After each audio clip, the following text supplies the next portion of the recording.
There are wild lands where nature still conceals some of her most beautiful secrets.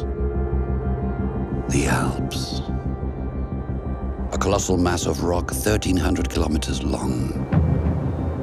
Hundreds of 3,000-meter peaks hold millions of cubic meters of ice within. Steep slopes. Patches of rock exposed to the winds. Air that is cruelly low on oxygen. How have living creatures adapted to these extreme conditions? In this world where winter lasts 8 months, where the temperatures can plummet to minus 40 degrees.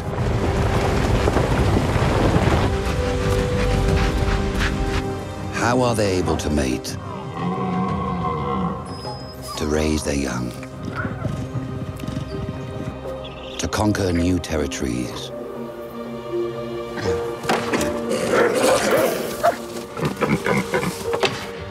To cover vast distances?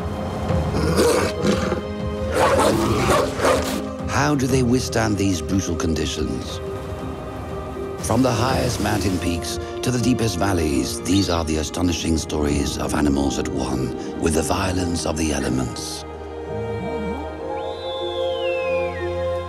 An epic voyage in the last century in Europe.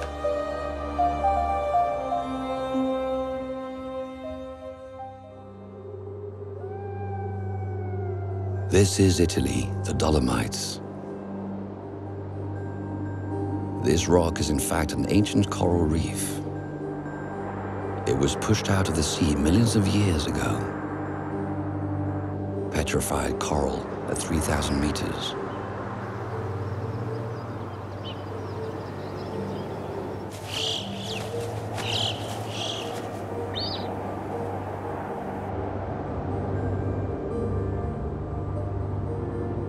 Winter is almost over. There is nothing to eat.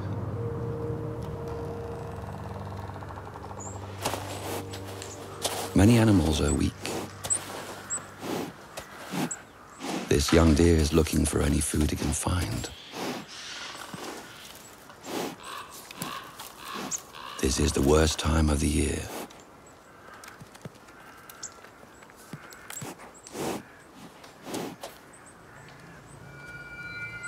A she-wolf is on the hunt.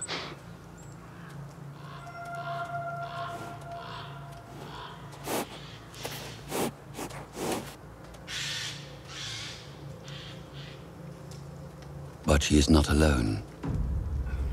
She has a family all around her.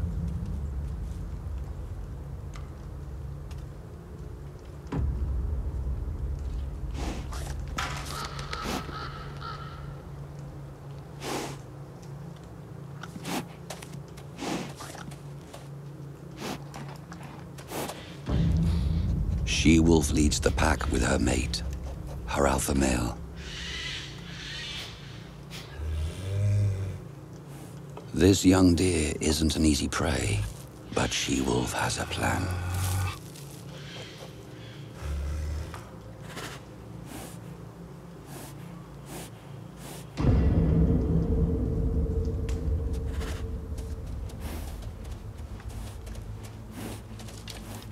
On her signal, the action can begin.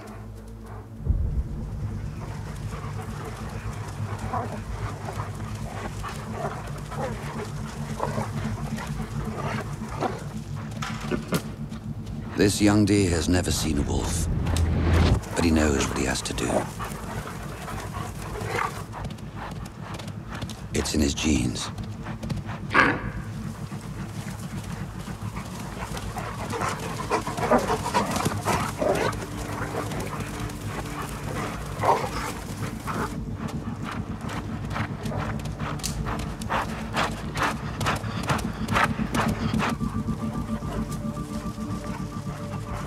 He has a trick to escape.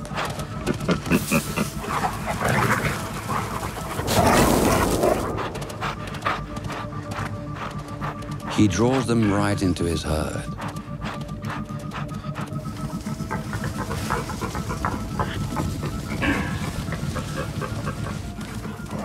That That's exactly what She-Wolf had planned.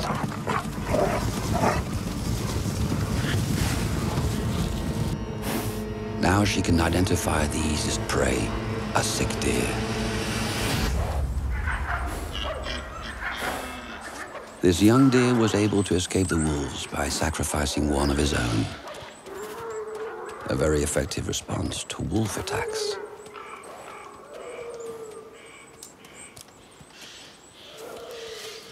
Not the most glorious strategy, perhaps, but it does have an advantage.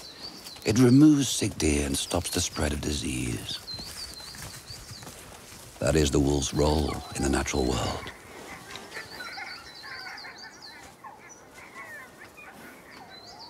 At this time of year, deer gather in large herds.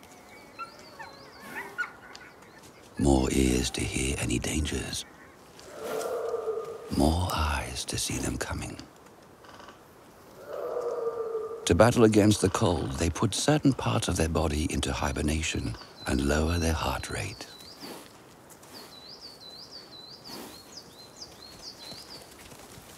Conserving energy is the key to survival in these glacial conditions.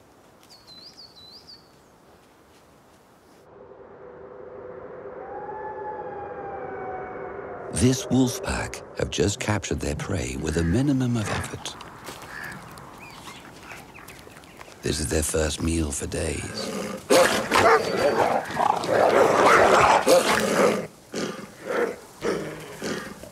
Excited by the food, the eldest son tests the limits of the family hierarchy. He challenges his father, the alpha male.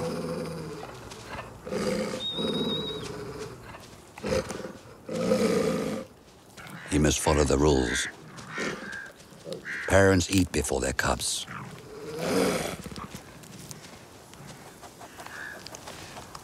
But the son does not want to obey.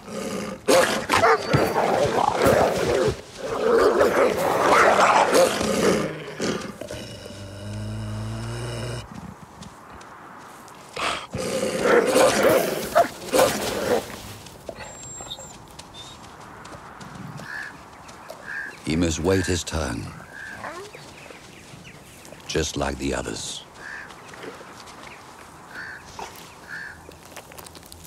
Wolves only have one competitor in the Alps. Brown bears.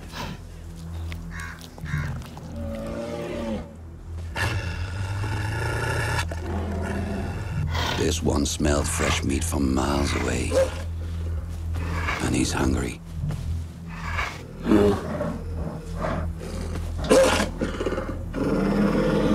But Alpha is no mood to back off.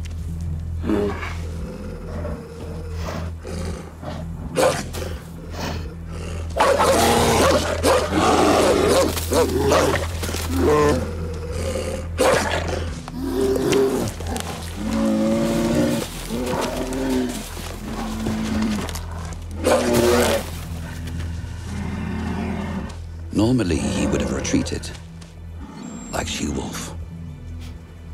But today, Alpha wants to show his offspring that he's still in charge.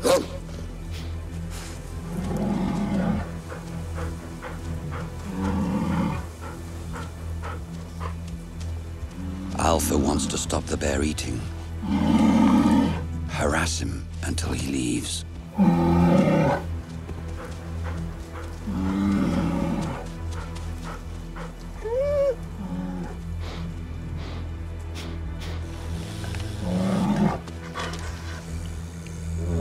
Brown bears aren't afraid of wolves. He's the strongest, and he knows it.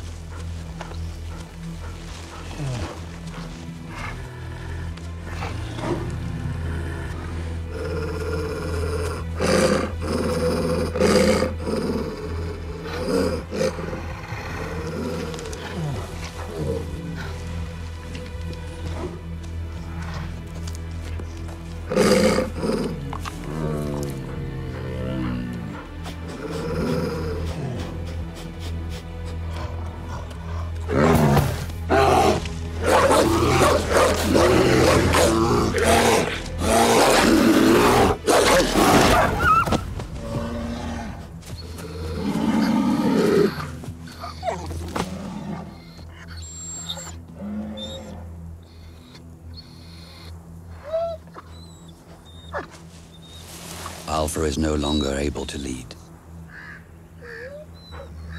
Immediately, all eyes turn to the eldest son.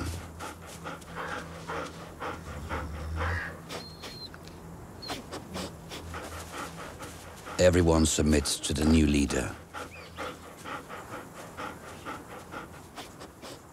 But not She-Wolf.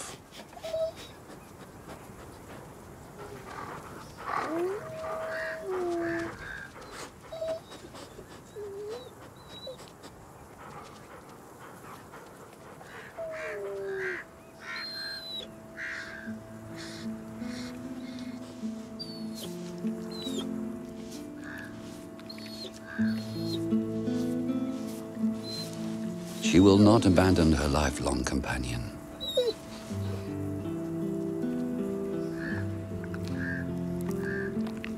When wolves find a partner, the bond is for life.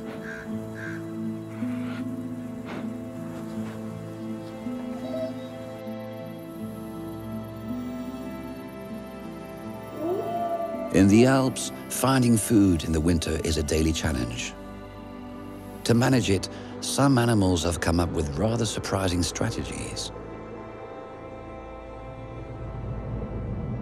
This is the Gran Paradiso Massif. There is hunger in the valley. Most of the trees have been stripped. No more fruit, no more seeds. And the insects are hidden under the bark.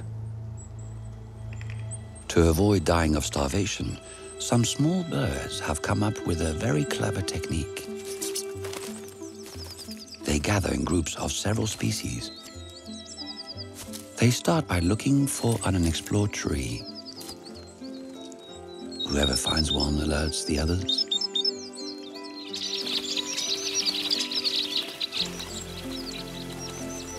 Now they can all take their positions on that day's tree. At the top, the crossbills. They keep a lookout. Just below them, willow tits break pine cones to extract the nuts. Lower down on the branches, crested tits and tree creepers search for the tiny spiders hiding under the lichen. At the bottom, cold tits and blue tits are getting excited about a butterfly larva. All these different species have found a very effective way of feeding themselves by helping one another. At the first sign of danger, they warn each other.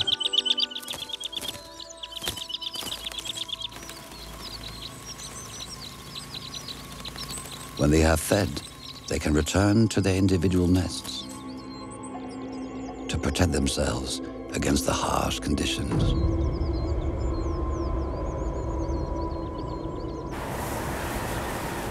A snowstorm. It quickly becomes brutally cold. A few hours of this can be lethal.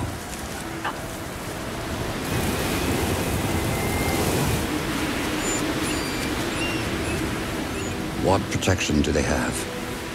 Some have specially adapted coats. They are capable of withstanding temperatures of -50 degrees. Some prefer to spend the winter underground. They maintain their body temperature at 4 degrees. Their heart beats once a minute, and above all, they sleep for a long time. A very long time. Except when they're cold. Marmots know that the more of them there are, the easier it is to stay warm. And to have a lot of marmots, you need to have a family. Which brings us to another challenge in the high mountains. How to find a mate when spring arrives.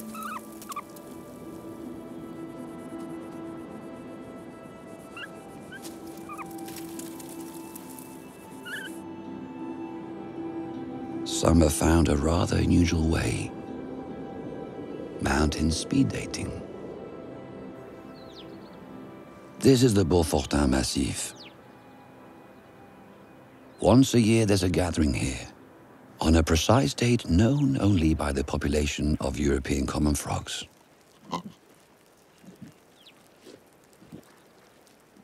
After 9 months of deep sleep, this young male has just woken up with an irresistible urge to find a mate. This bachelor knows exactly where he needs to go, a peat bog 3 kilometers away. Why is he in such a hurry? Because where he's going, there will only be 1 female for every 5 males. Everyone is going there at the same time, so only the first to arrive will find a partner.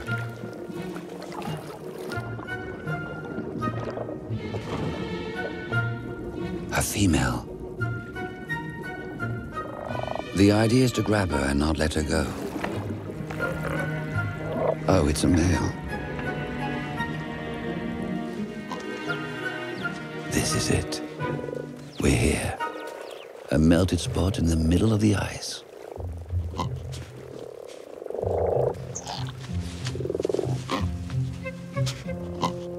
Look at that beauty. Those golden eyes. That brown skin. She's the one. He's sure of it. Now she must accept him on her back. The secret is to show off your smooth moves.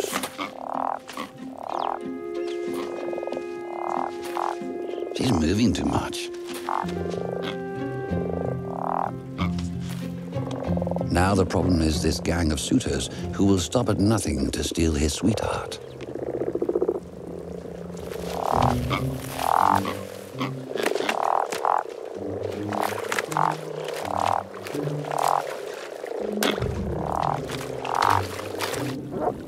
It might be better to look elsewhere.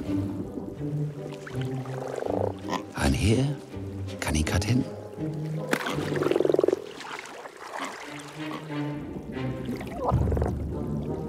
The young male will not find a mate this year. And yet he is not defeated. In a place full of eggs, he is able to spread his sperm by himself. He will have offspring, and that is the most important thing. Common frogs do not live in pairs. They couple up for 1 week a year, and then go their separate ways.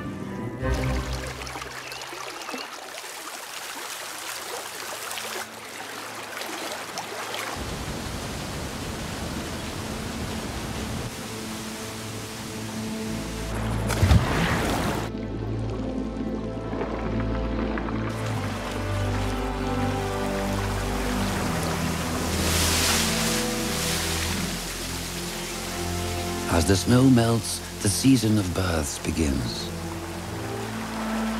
Suddenly, throughout the landscape, delicate, defenseless creatures are brought into the world. To protect their little ones, parents make inaccessible homes in the trees.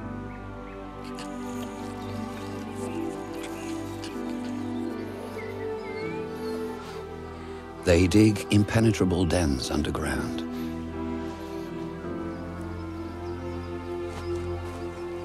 They build nests on the sheer cliff faces.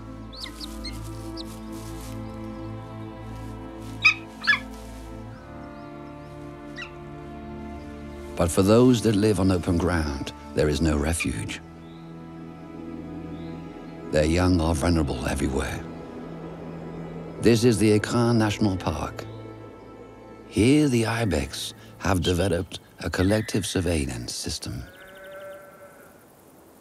This is an adult female. She is on duty for her community.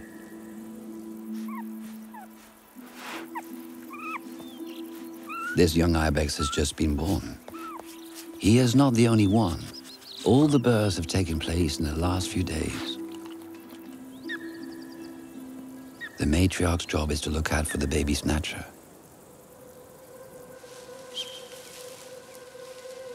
The golden eagle.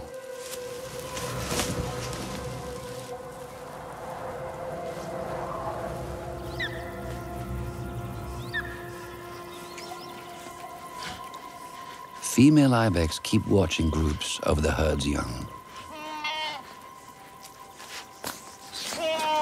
A kind of high-altitude nursery.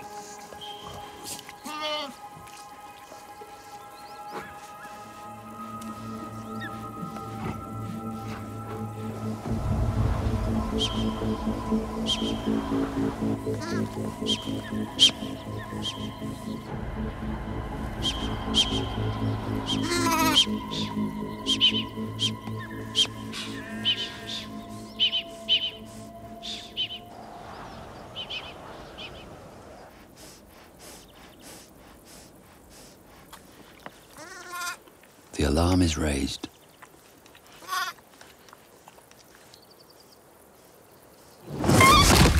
Too fast.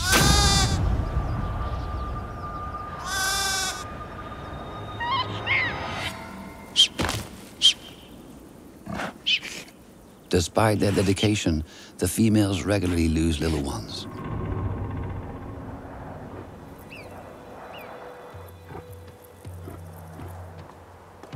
During the warmer months, the males settle higher up. Raising the young isn't really their thing.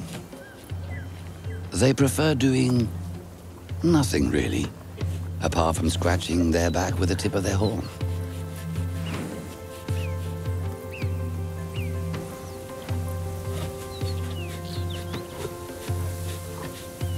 While the male works tirelessly, the females move on to another activity: educating their young.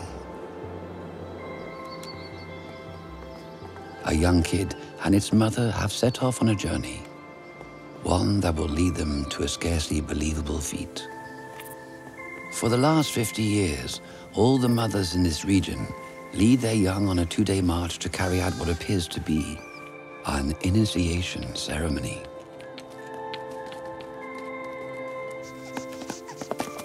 The young kid is learning the mountain and is enthralled by the agility of his feet, the incredible grip of his hooves. He tests his abilities and cannot see their limit. But he has no idea what is in store.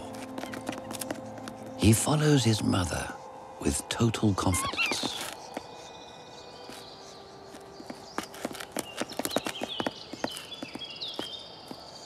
The kid suddenly realizes that he is standing above a sheer drop.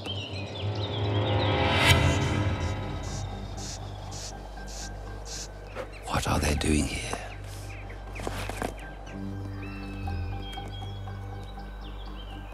They are on the dam at Lake Chingino, a wall 50 meters high.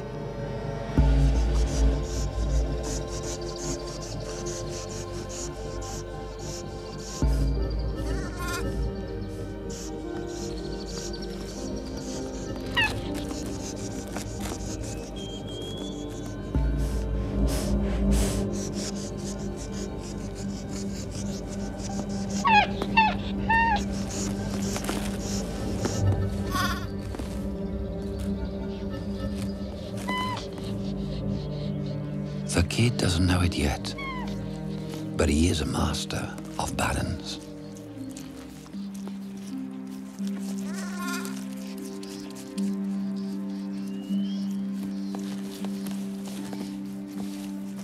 Why did his mother bring him here?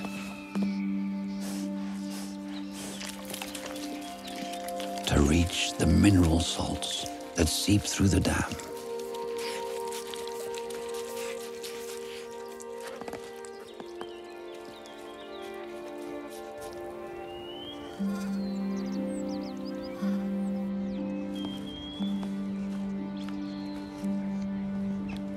The kid has conquered his fear, and now he can copy his mother and taste the succulent nectar of the rock.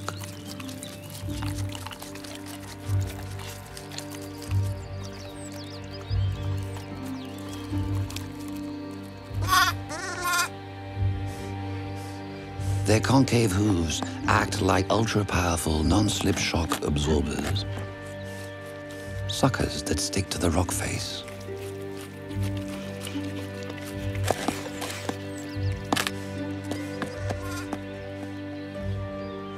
sense of balance is an evolutionary marvel.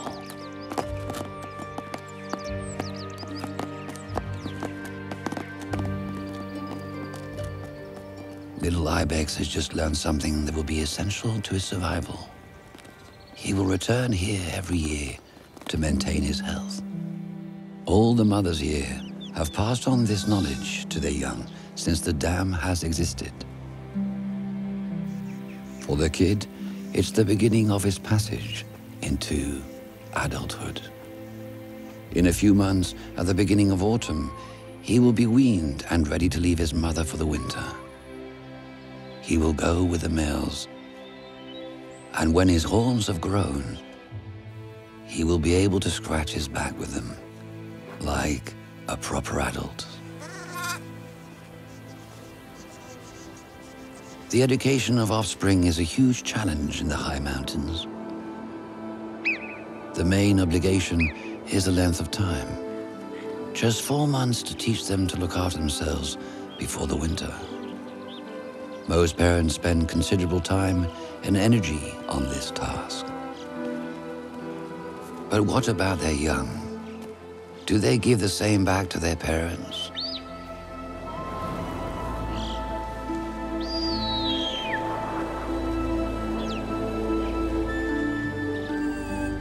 Do the young look after their elders when they are less fit and healthy?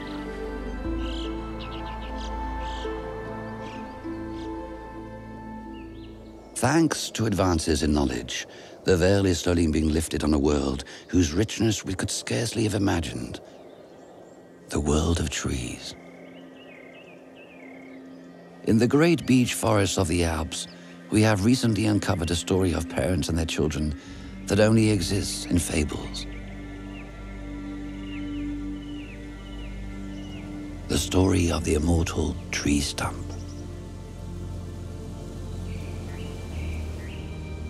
Hidden under moss, this tree stump is all that remains of a giant tree that fell more than 500 years ago.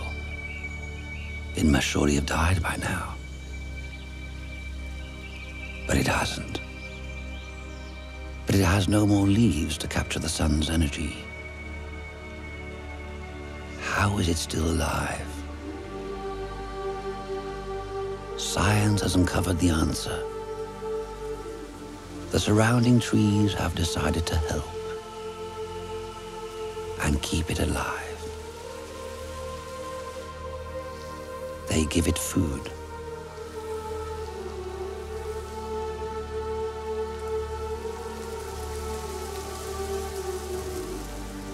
Who are these kind trees? First is the inner circle, the direct descendants of the stump. They grew from its fruits. Further out are its grandchildren and great-grandchildren. There are even trees who aren't from the same family, nor even the same species. They all form a support network to feed it. Why have they protected it from death? A useless old stump. Perhaps they care about it.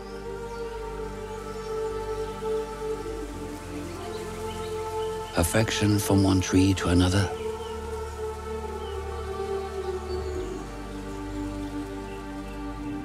The story of this immortal tree stump opens our eyes on an unexpected world. Why do trees help each other? One tree on its own cannot protect itself against the cold and the wind. It can't conserve the water it needs, nor fight off attacks by parasites. But a forest can.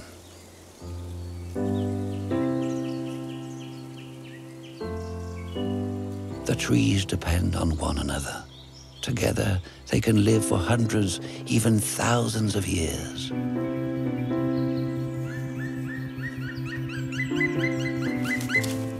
They bring benefits to a considerable number of living creatures. They act as homes, food stores, shelters, and restaurants. This generosity is the fruit of one of nature's most extraordinary forces, the solidarity between trees.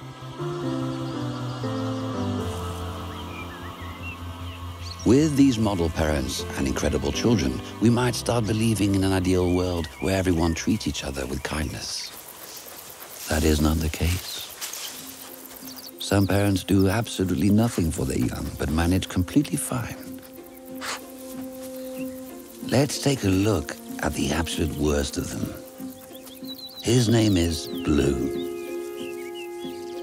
Behind the facade of a pretty, inoffensive butterfly lies the greatest con artist on the mountain.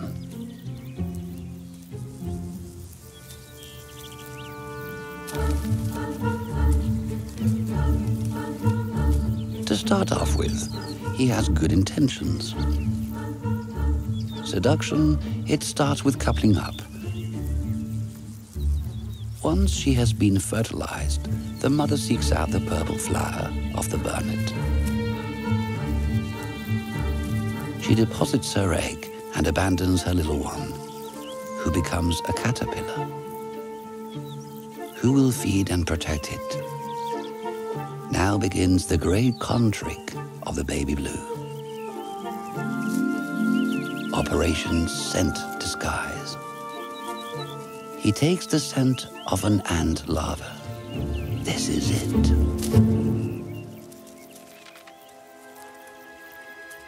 Intrigued by the scent, a worker ant investigates. What is this young ant larva doing here? Back to the anthill, quick. The trick has worked. The short-sighted ant brings the baby back to the nursery. Now the ants feed the trickster by mouth day after day, month after month, throughout the whole winter.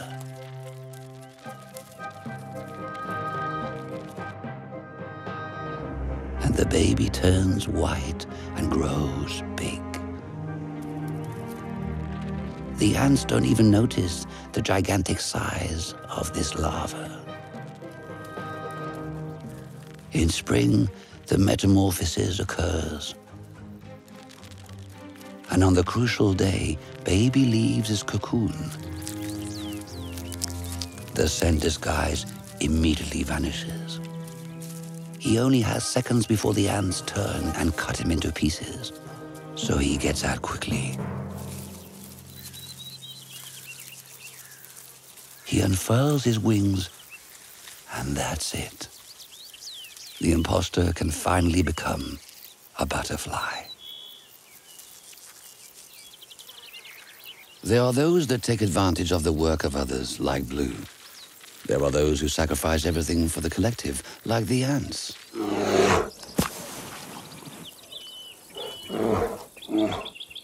There are those who fly solo, that take whatever falls at their feet, like bears.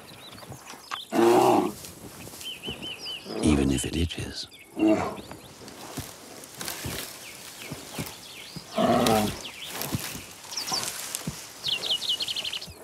So what is the best strategy for surviving in these mountains? To act alone or in a group? Bears are solitary, but they still help others, like their beloved raspberries, for example. After digesting them, they disperse their seeds throughout the mountains in their droppings. They help the raspberries without realizing. But there are also creatures with mutual relationships that depend on one another. The next story is barely believable.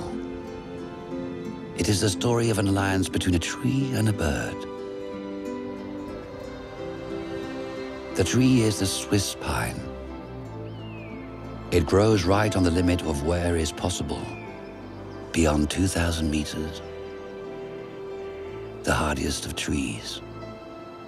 It can live for hundreds of years, but it has a huge problem. Its cones do not open on their own.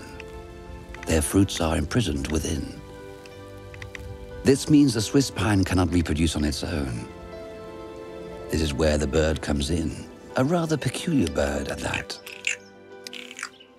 The nutcracker. The nutcracker has one great passion in life: hoarding. Small ones, medium ones, rough ones, chubby ones. He knows exactly how many they are and checks they're all in their place. That one is a medium. Where do they go? There. A little one. It can stay there. A big one. There. And that one on the side.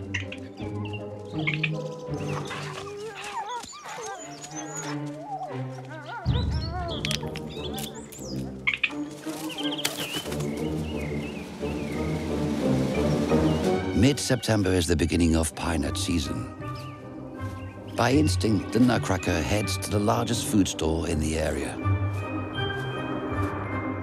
The Bois des Ails, one of the highest forests in Europe, home to a community of centuries-old Swiss pines. At this time of the year, they produce vast quantities of fruits,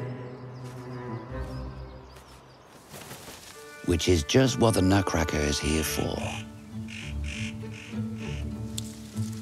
First, to detach the cones.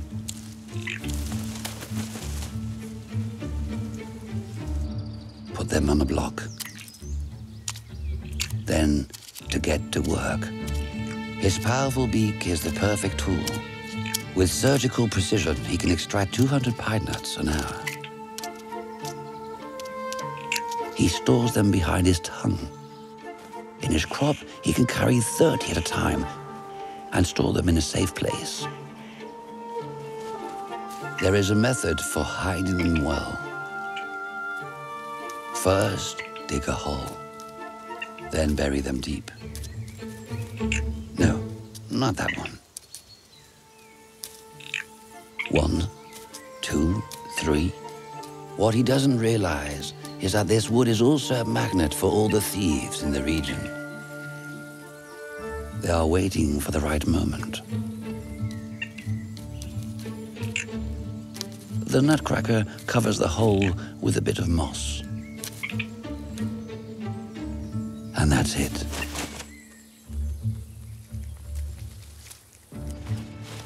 The nutcracker works relentlessly from morning to night. He picks, transports, and stashes 100,000 pine nuts in 3 weeks. As soon as his back is turned, thieves ransack all his stashes.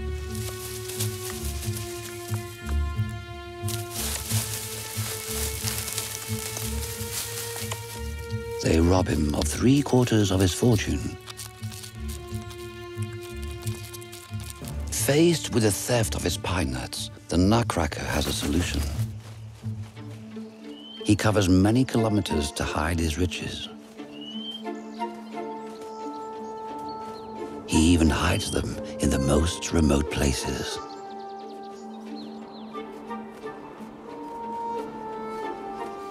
The good news is that he forgets a large number of his hiding places. And that's how Swiss pines produce offspring, and how they move around.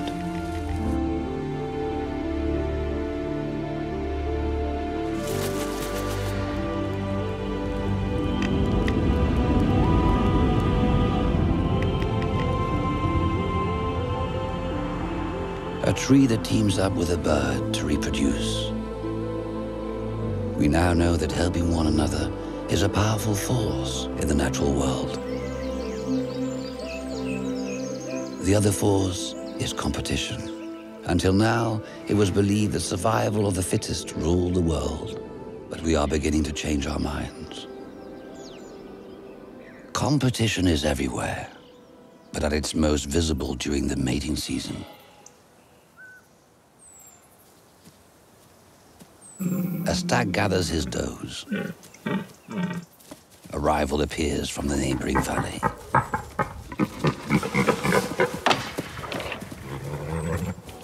Will the victor take the does? Officially, yes. But while the two challengers are busy fighting, a young pacifist begins his courtship. He manages to woo her doe without fighting. With all due respect to the two fighters, the rule that might makes right isn't always observed.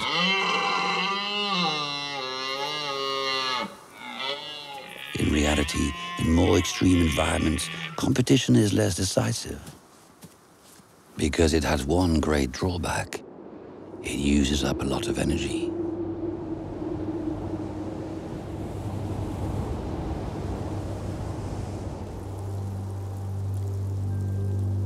And in the mountains, energy is a commodity one must manage with care.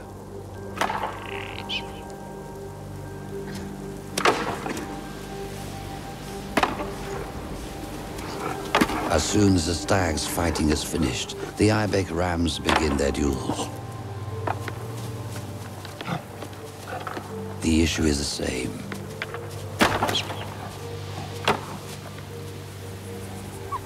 The marmots are preparing for sleep. The hares are changing color. One day, the great white blanket is back. Winter descends on the world. Those who are not prepared will not survive. Wolves are among the best adapted for the grueling life that is about to begin.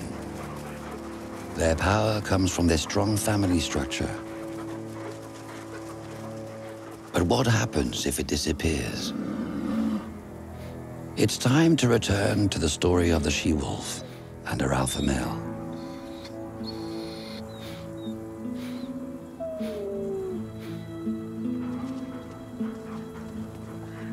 We must go back a year to the tragic end of She-Wolf's winter. That accident marked the beginning of an adventure that changed her life in the Alps.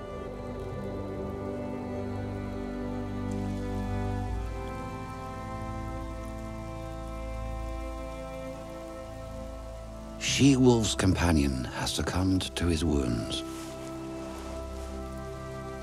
And She-Wolf hasn't summoned the strength to leave his body.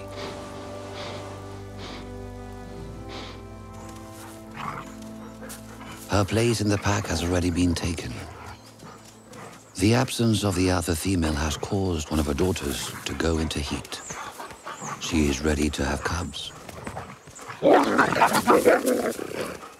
She is the new alpha female.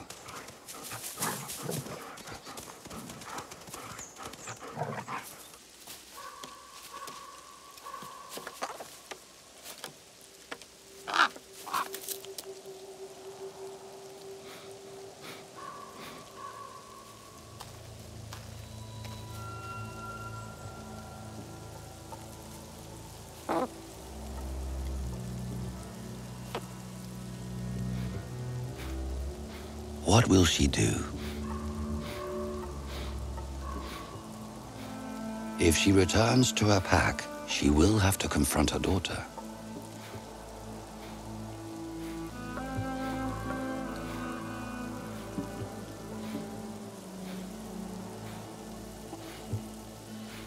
She must leave.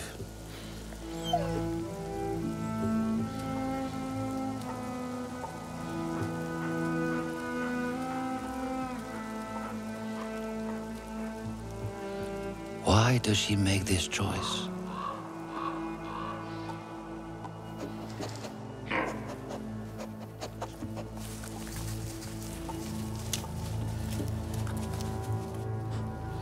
Because she isn't really alone. In a few weeks, she will bring another litter of cubs into the world.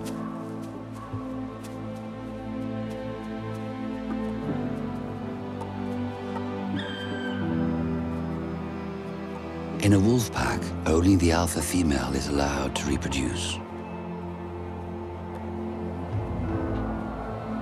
If she stayed, her cubs risk being killed at birth.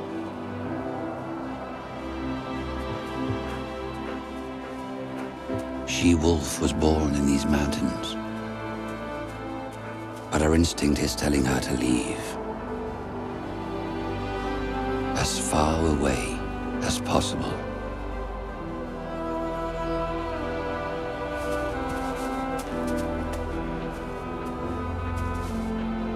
To find a new land for a future family.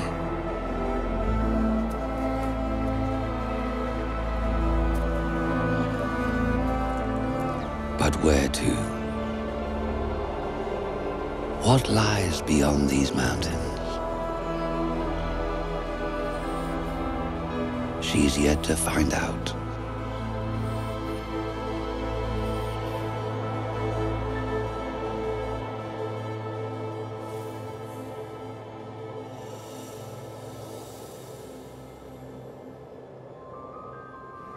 She-Wolf heads north. To avoid any encounter with other wolves, she takes a route along the mountain tops. She-Wolf is not the first. Many wolves leave their packs each year in search of a new life. They travel vast distances, hundreds or even thousands of kilometers. Scientists are able to follow their movements with tracking collars.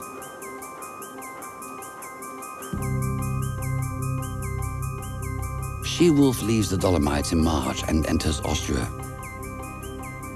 In a few days, she crosses several mountain ranges. Then she turns west towards the Tyrol.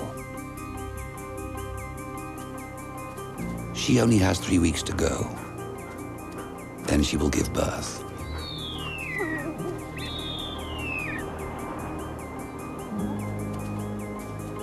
A lone wolf is never really alone. She has many eyes on her, like the lammergeier.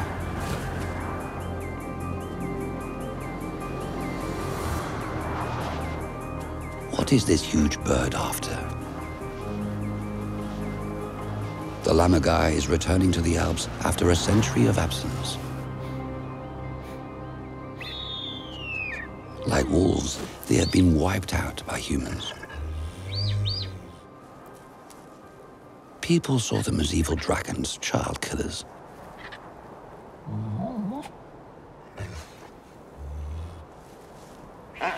Was it the eyes circled in red? The strange beard?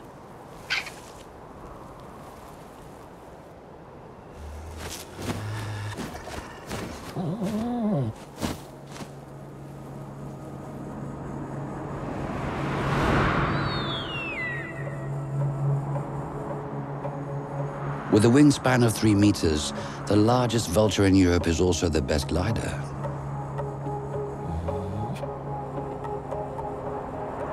This male is 6 years old. He was born in the Mercantour Massif, but left when he was very young. Every year, he covers thousands of kilometers high above the Alps. But what is he looking for? For now, he is following She-Wolf. Is he waiting for her to die from hunger? When it comes to diet, as you will see, the lammergeier has quite particular tastes.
Now we know why the lammergeier is following She-Wolf. her nose. His efforts are finally rewarded.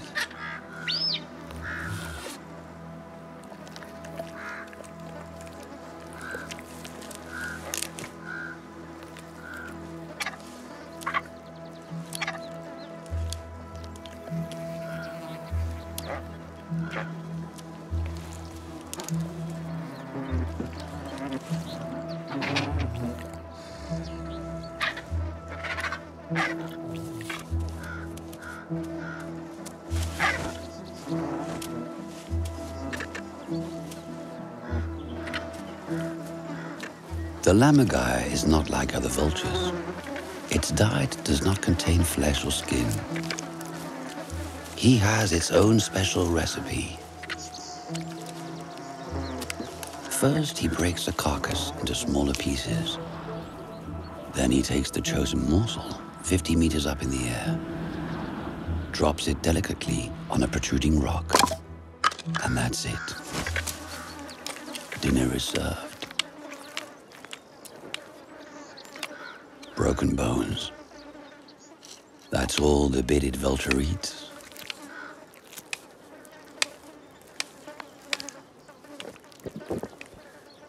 His stomach contains the most powerful digestive acid in the living world.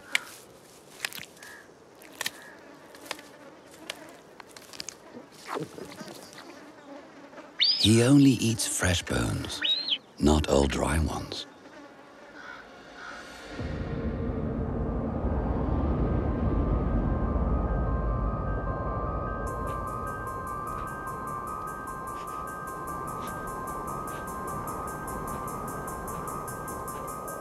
She-wolf keeps moving 50 to 60 kilometers a day. From the Zillertal in the Tyrol, she crosses Austria from east to west. Then she enters Switzerland through the canton of Grisons and passes through Saint-Gothard and Monte Rosa.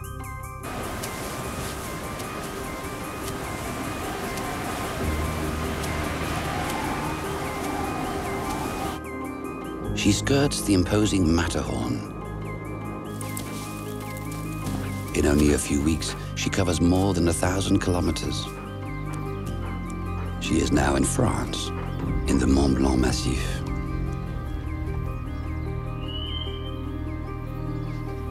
She's exhausted and weakened from the journey. She must find somewhere to rest.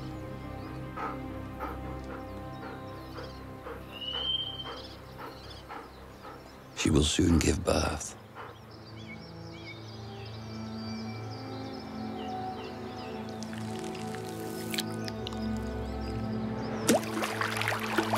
Wolves give birth in the family's own den.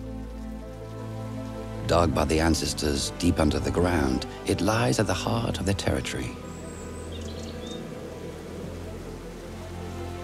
It is passed down from generation to generation.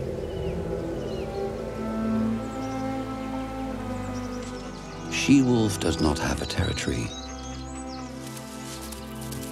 She has to find a nice dry spot with access to fresh water nearby.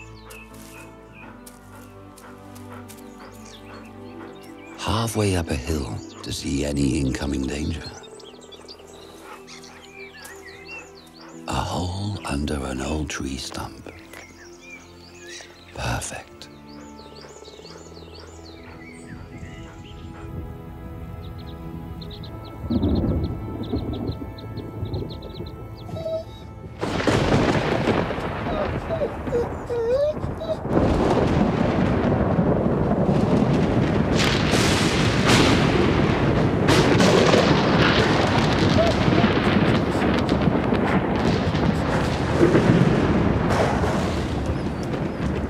She gave birth during the night, a litter of 8 cubs.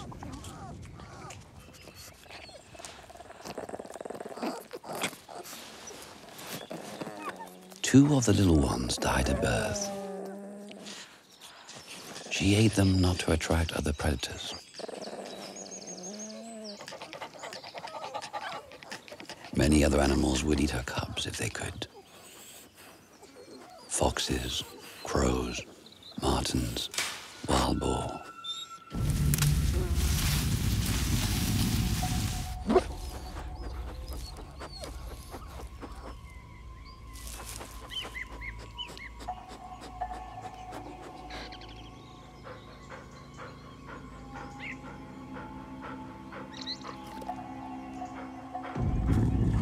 A lynx, the hardest predator to detect in the mountains. She can smell it, but can't see it.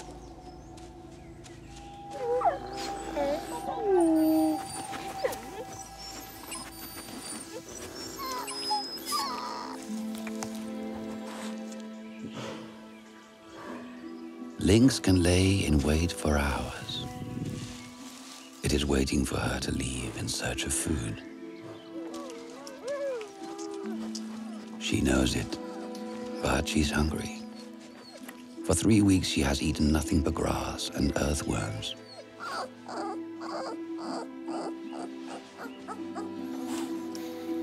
If she was still with her pack, she could leave her cubs with the other females. When the alpha mother gives birth, her daughters all start producing milk.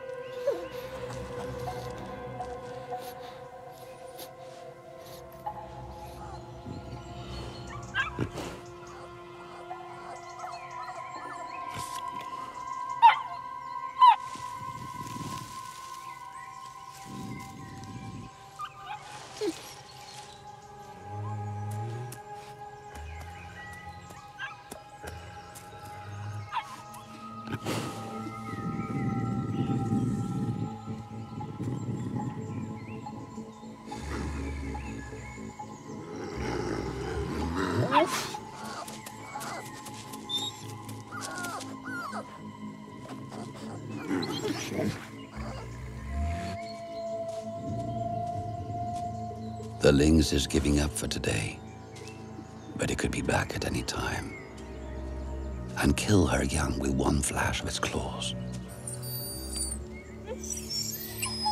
She-wolf is trapped, and there is an intrepid explorer in a litter.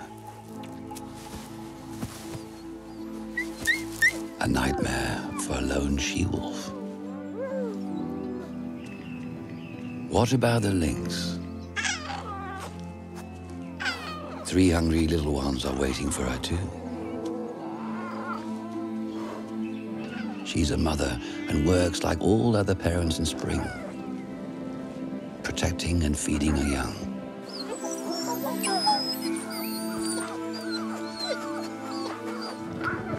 In the 20th century, lynx totally disappeared from the Alps. Then several survivors were reintroduced in Switzerland.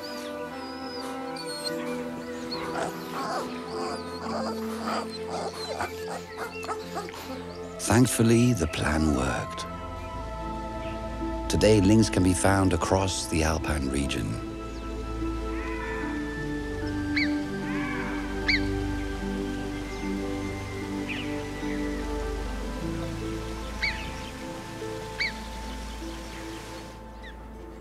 The cubs are now 2 months old. It's time to discover the world and learn by watching the adults.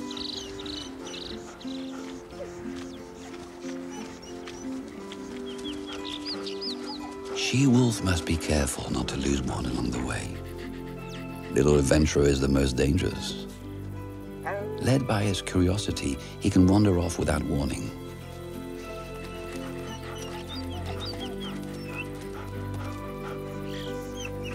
Their predatory instincts are still completely dormant.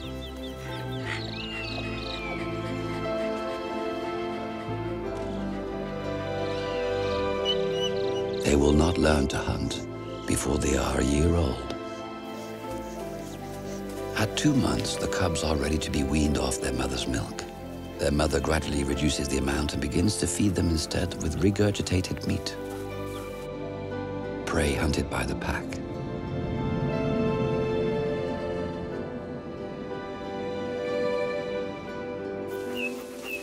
None of that is possible for she-wolf.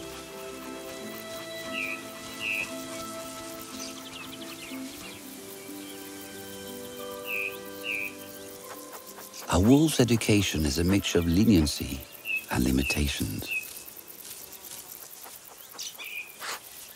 Nothing is out of bounds for a young wolf. He has to have his own experiences and learn to handle the consequences of his actions.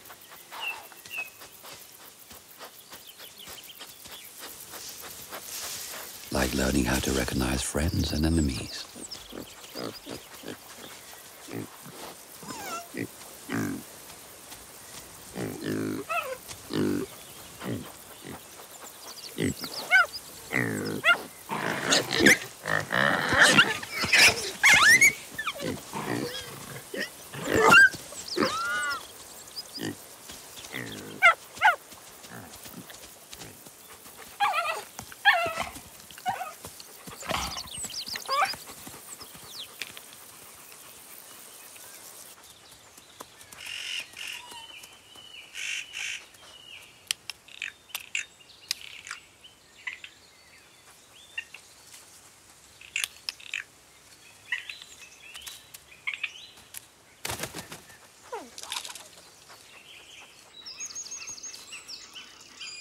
She-wolf has found a new den. But there still isn't anything to eat, except for a few insects.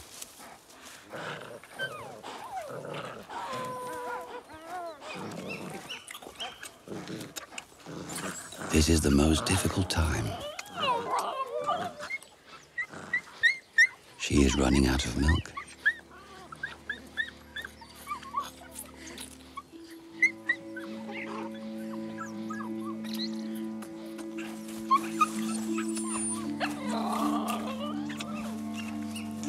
The more they need, the less she can provide. They lick her mouth to make her regurgitate food. But her stomach is empty.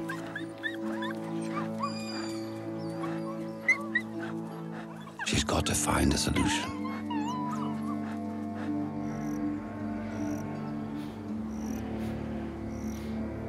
There's one possibility. Sheep. They are easy to catch. But if she wants to eat a sheep, she will have to overcome an old adversary. Humans. The first people to live in the Alps settled here during the Bronze Age. 4,000 years ago, they were shepherds. This was the beginning of the long battle with the wolves. Today, in order to protect their animals, some people have decided to kill the wolves.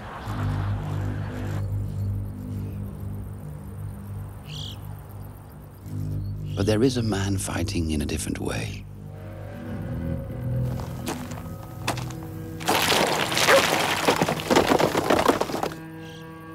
He is a considerable challenger for any wolf that wants to feed on livestock.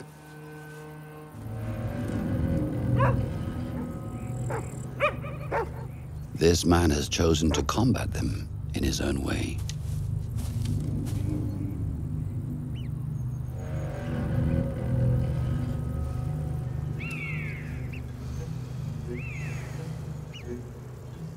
Matthias Corneli. This year, Matthias has agreed to take a flock in the most dangerous summer pastures in the Alps, to face the wolf packs of Vercors. Last year, 35 sheep were killed here.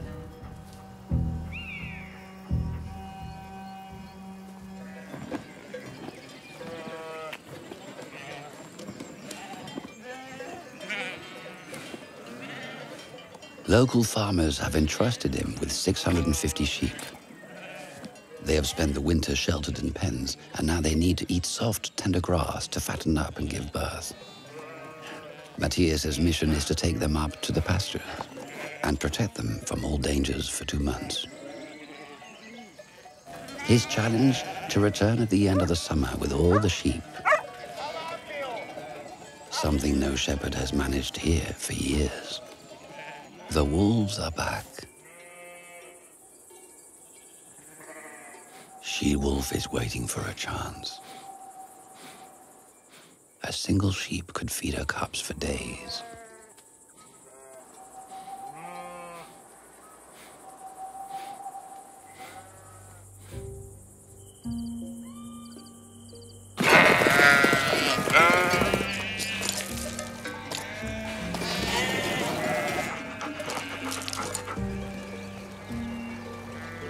The high plateau of Vercors, between the mountain ranges of Aubieux and Dévoluy. Le Col de la Croix-Haute is just behind the pastures assigned to Mathias.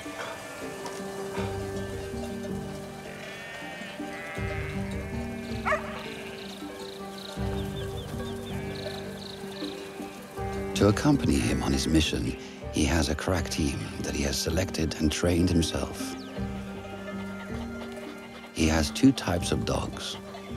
Herding dogs, light and fast, and those that guard the flock, heavy and powerful. Raga is a female Beauceron. She loves her job and is by far the most active. She spends her time looking out for sheep that stray from the flock and guiding them back.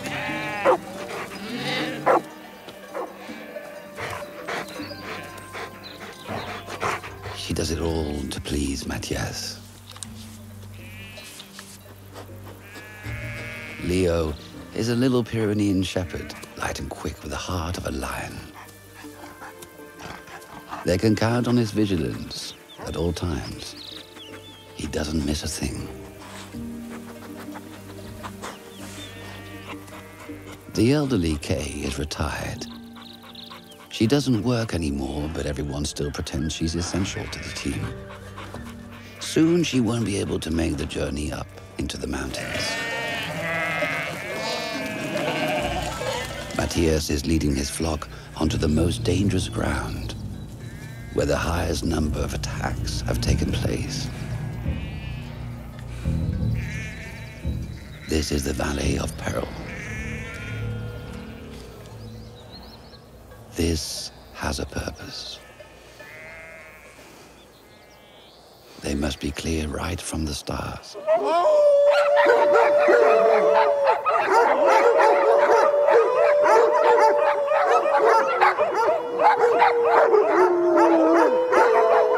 Mathias and his dogs are here, and they're not afraid.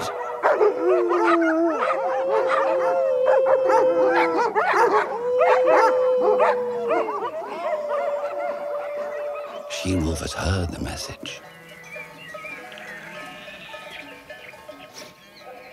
But she has sensed a greater danger.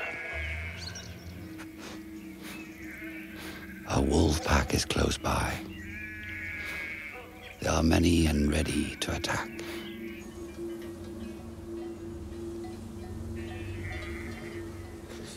The guard dogs take their positions. Thor takes the higher ground.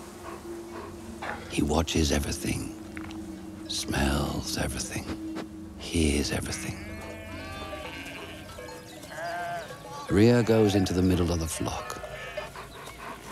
She is particularly attached to the sheep and mothers them as if they were her own pups. Mora takes care of the outer areas. Sometimes she ventures far from the flock to leave her scent, mark her territory, and challenge any wolf that tries to get close.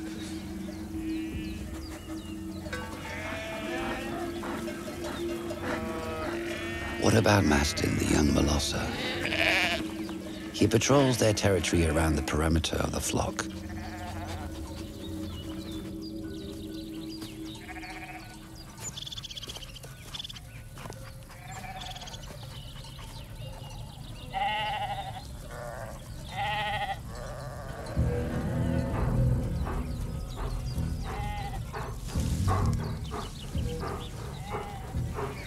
The wolves work as a team. They observe and surround their prey. The scent of the sheep whets their appetite.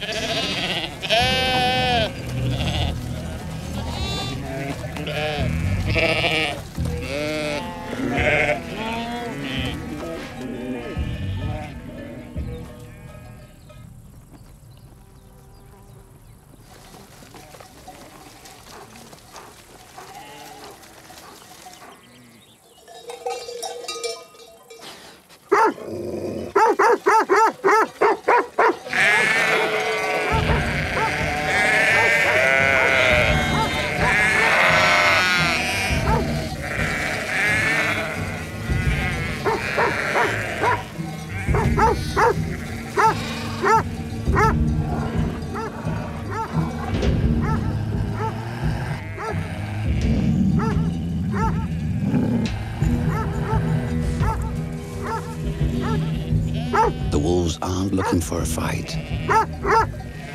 They prefer to find food without running into trouble. If the dogs hold their ground, the wolves will look elsewhere. The first meeting will stay in the wolves' memory.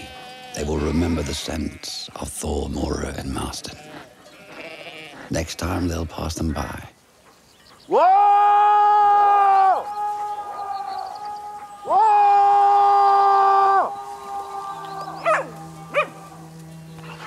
Matthias and his dogs guard the flock and protect each other. They act instinctively like a pack, thanks to the genes of their common ancestor, the wolf. This is Matthias's pack.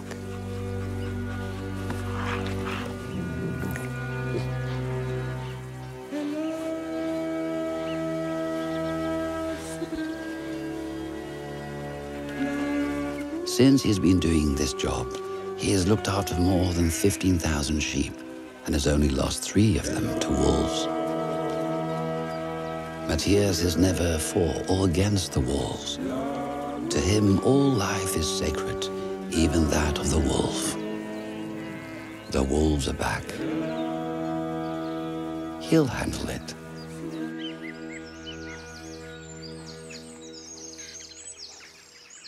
She-wolf hasn't come back. She is still looking for food.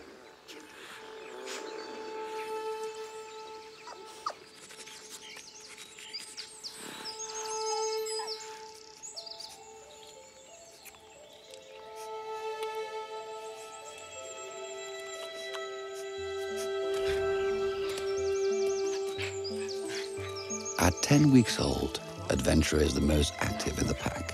He is drawn to anything that moves.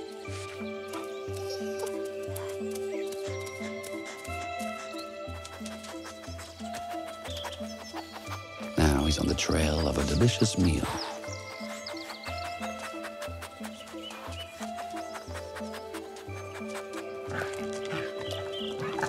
An ibex bone, all for himself.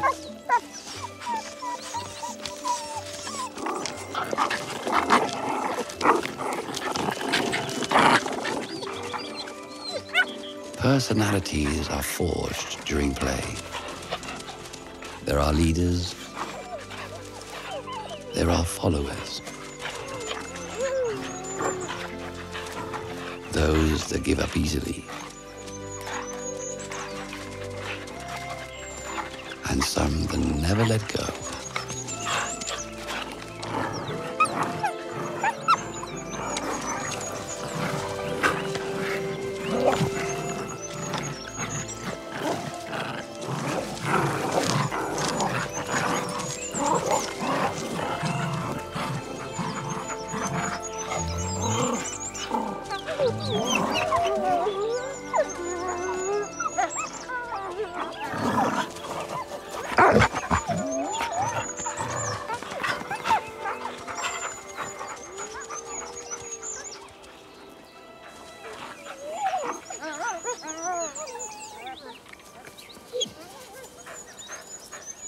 She-wolf continues her journey in search of more hospitable lands. She crosses the Vercors, the Chartreuse Massif, and reaches the Tarentaise. She is looking for a peaceful place where she can settle down.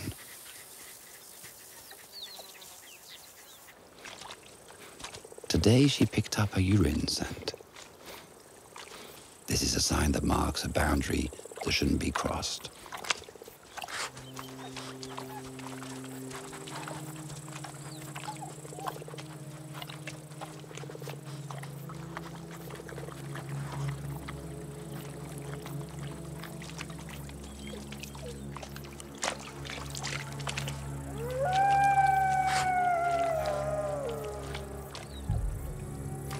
she-wolf has just entered the territory of another pack.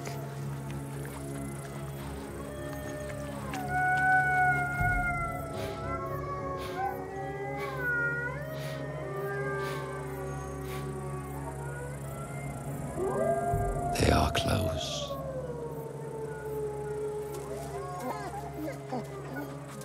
Wolves will kill if they spot an intruder. But there is another danger.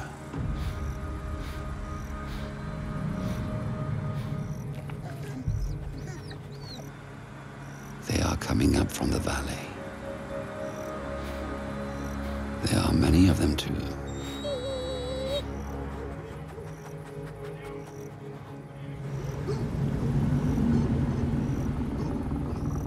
Humans and wolves do not get along. She-wolf knows. It's in her genes. She senses that she must flee.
She has reached the end of the road.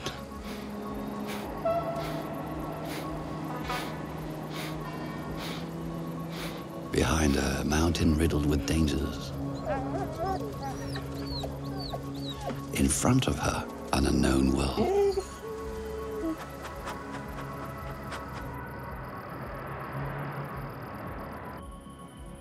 We now know that many wolves travel across our cities and villages. They move at night, without making a sound.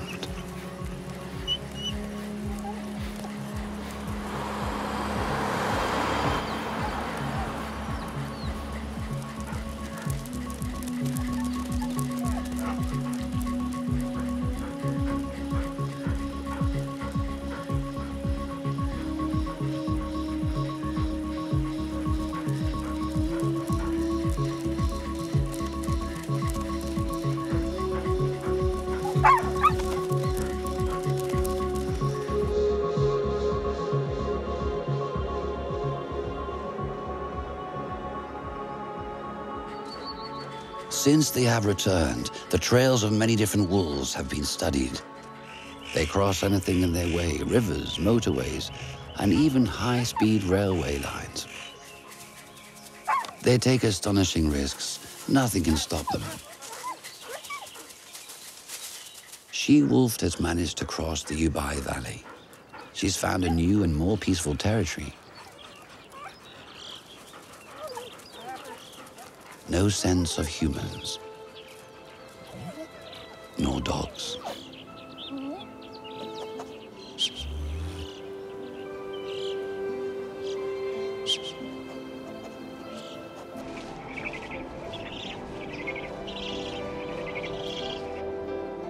It's a land of plenty, with abundant food.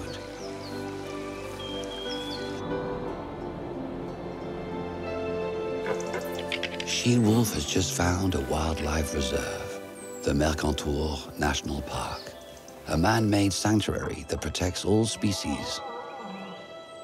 It is a new territory. But there is another presence.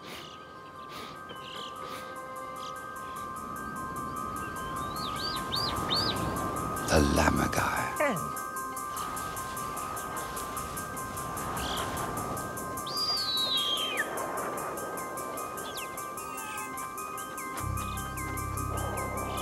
He has returned to the precise spot where he was born. And he has started a family.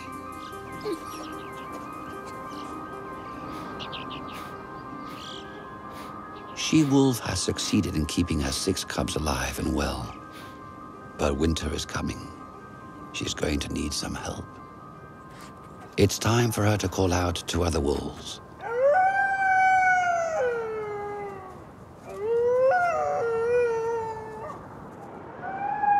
A wolf's call is so powerful, it can be heard for dozens of kilometers.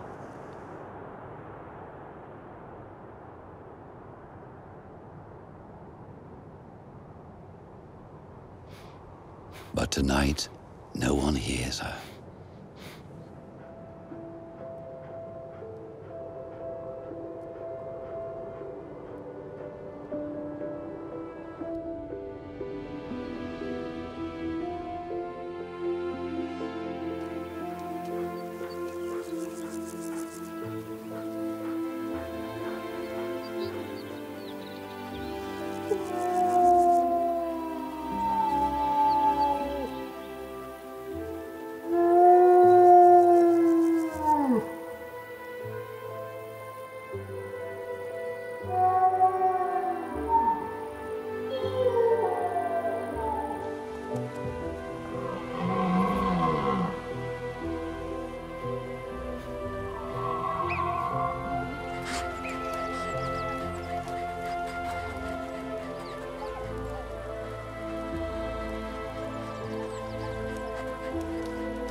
Far away in another valley, a young wolf has heard our calls.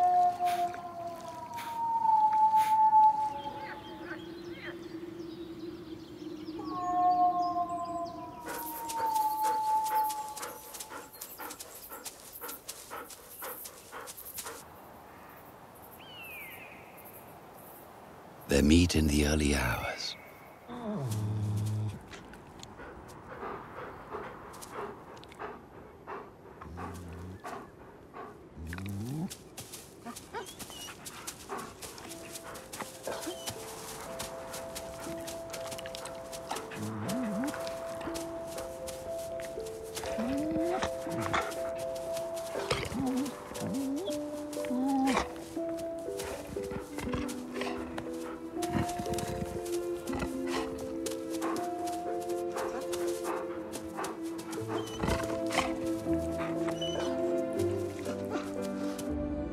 She-wolf has traveled 1,300 kilometers.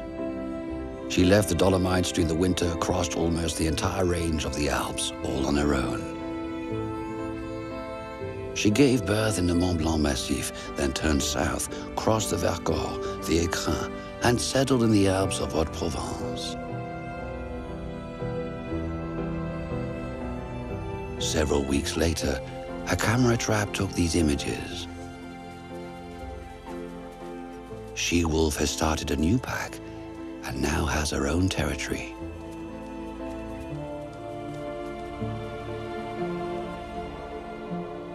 In fact, She-wolf's journey tells an even greater story.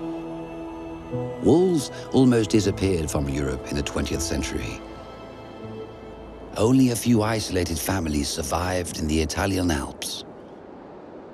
Then, in the 1990s, a few lone wolves, just like She-Wolf, began to reconquer the territories their ancestors had lost.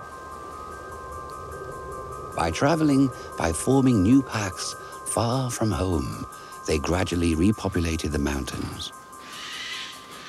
Today, their number almost 2,000. Wolves are the symbol of the regeneration of the Alps. So what can we learn from all these stories? What have all these mountain dwellers taught us? Before answering that, we must ask the wise elders, those who were there before the animals and the humans, who have lived in the mountains for millions of years. The plants. How do they survive for months covered by snow in darkness and freezing cold? And during their short time in the light, how do they share out the scarce resources available? 2,000 species of high-altitude plants live here under the watchful eye of Pascal, their gardener. They have developed a number of strategies to endure the extreme conditions of the high mountains. Between 1,000 and 2,000 meters high, many of them are engaged in combat. To assert its dominance, the Jacob's ladder colonizes entire areas and suffocates its rivals. The yellow rattle latches on the root of a neighboring plant and draws out its sap to feed itself. The most dreaded of them all, shaggy hawkweed, poisons its neighbors.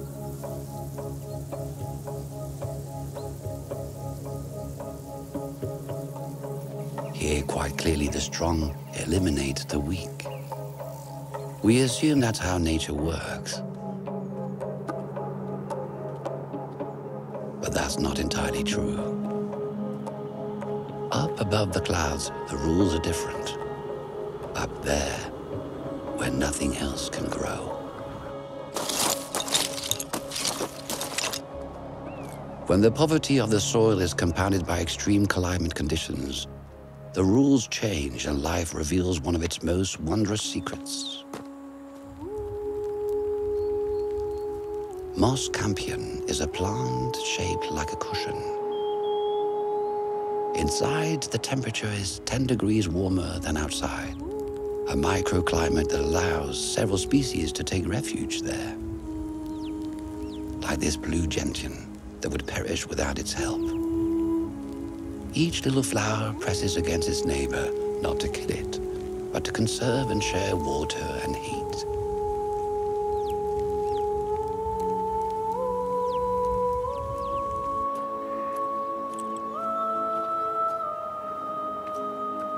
The strangest of them all also lives at the highest altitude, the mysterious rock jasmine and its pleasant honey scent.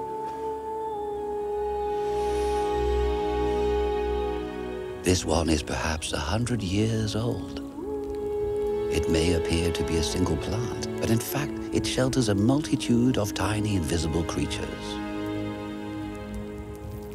Bacteria, mites, and insects live as a community with the rock jasmine.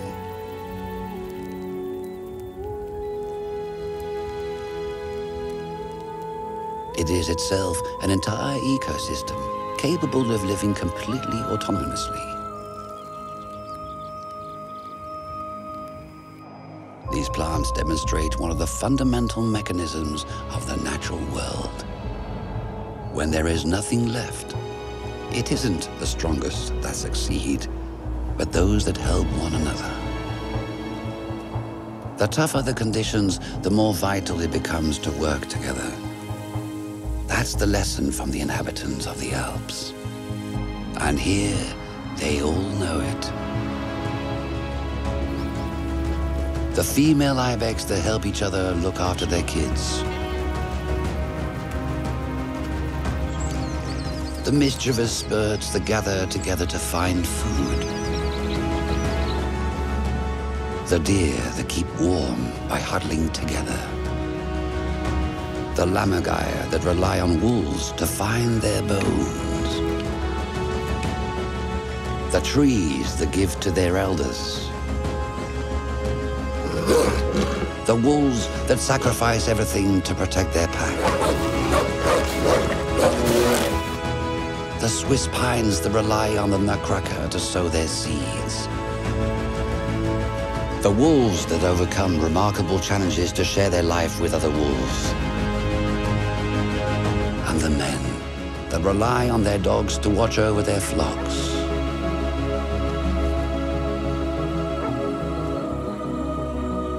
All of them know that they are not the strongest, that the mountain is much more powerful than them. That's why they help each other.